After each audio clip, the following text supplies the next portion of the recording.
Moving on to Europe now, and Kremlin spokesman Dmitry Peskov confirms Russia's readiness for direct talks with Ukraine.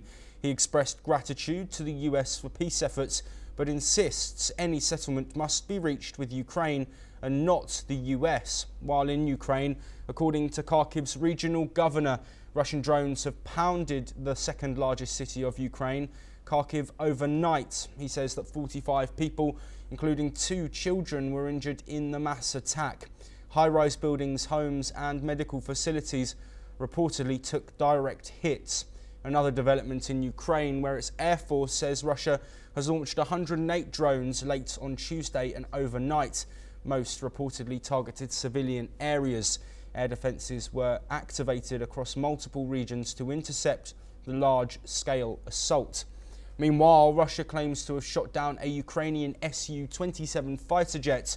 Ukraine reports ongoing clashes in Russia's Kursk region and says it's holding ground in key areas.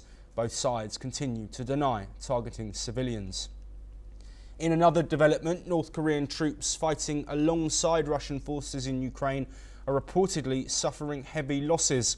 A South Korean lawmaker says around 600 North Korean soldiers have been killed and thousands more wounded. This follows Pyongyang's official confirmation of troop deployments to aid Moscow in its war efforts. Here is what a member of the South Korean Parliamentary Intelligence Committee, Lee Seong-kwen, had to say. 북한은 두 차례에 걸쳐서 1만 5천 명 파병으로 러시아의 쿠르스크 탈환에 조력을 해왔습니다. 현재까지 북한 파병군 사상자는 600여 명의 사망자를 포함해서 4,700여 명으로 추산이 되고 있습니다.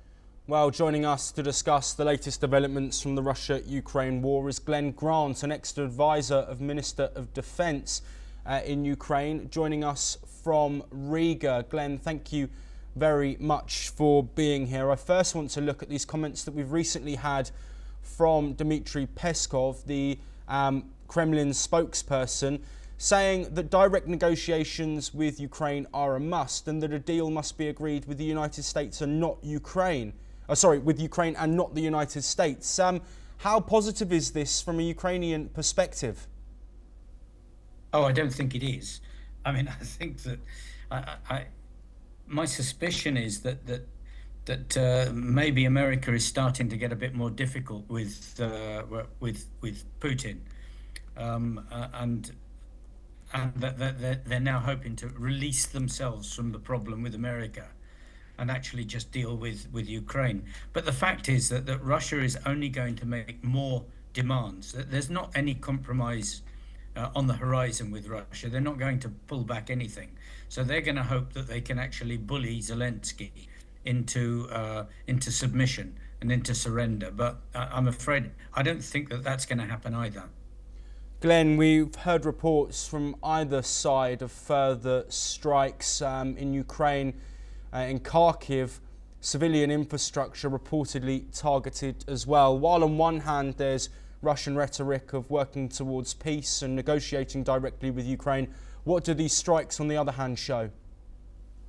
Well, it just shows that Russia is continuing. I mean, you have never heard me say that Russia is going to compromise. So all the time I've been talking on this channel, and it's exactly the same that now as it was then. Russia will continue to strike until she believes she's got everything she wants from Ukraine.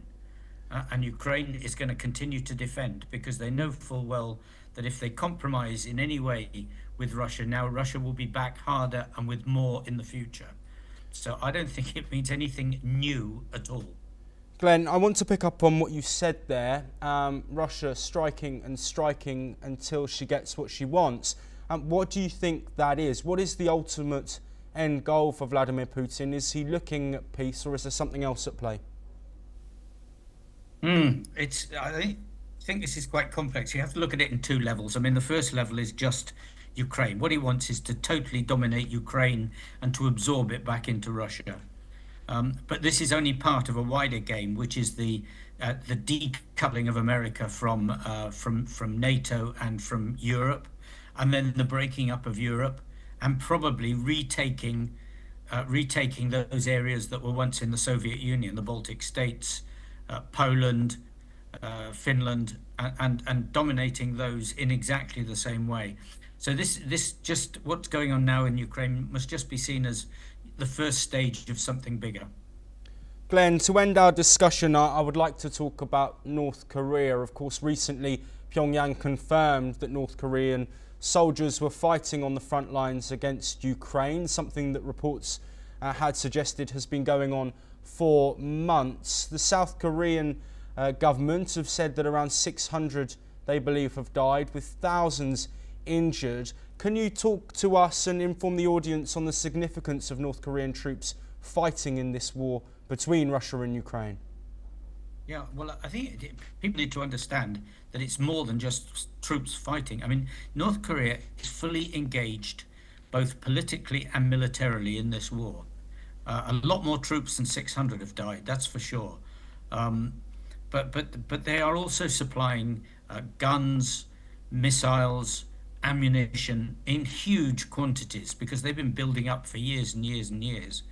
And of course, the key part for them is to learn as much about this war as possible, so that they can, if they need to, use the skills and lessons on South Korea. Glenn Grant, thank you as always